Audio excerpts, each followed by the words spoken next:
super exciting piece of Florida history. The lovely research assistant first turned me on to this area for this particular thing a few years ago. But this is a historic piece of Florida. This is a CatFace tree. This is what they used to cut open to have the sap run out of it, and then they would distill that into turpentine along with other uses. But what makes this thing more unique than most of the others that we've ever seen is this bad boy is still alive. So this thing has been alive for a very, very, very long time. The so-called naval stores or turpentine industry goes back to the late 19th, early 20th century, and then sort of petered out because they found other chemicals that would basically do the same job without coming out here and doing this incredibly, phenomenally backbreaking labor to soak this little bit of sap out of these trees. Now, we knew for a fact for a long time, for years, we've known that this area that we're in of the Withlacoochee State Forest was a turpentine production area.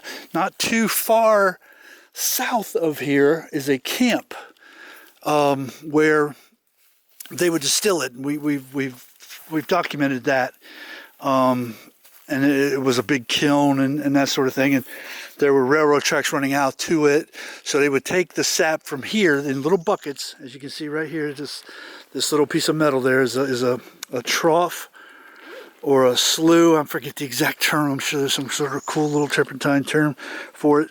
But that metal would take, and you can see the CatFace, you can see the cuts, the slices in the tree. And you can also see above it some of the nail holes from some of these sloughs and some of the buckets. Or maybe those are wormholes. I don't know, they're holes. But anyway, that is a flat out, straight out CatFace tree. Look at it. That looks like Gene Simmons, doesn't it? Look at that. Doesn't that look like Gene Simmons?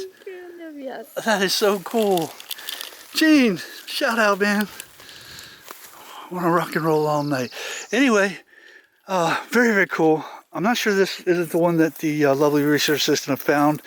It may be, it may not be, but we found 2 or 3. She found 2 or 3 that trip and came back a few weeks later and turned me on to it. And here we are today, viewing this again. So it's really cool. This is a living piece of Florida history. Somebody stood here, probably some poor labor guy or convict guy or something, sweating and dying for pennies a day out here in this area to harvest this little bit of sap from this tree.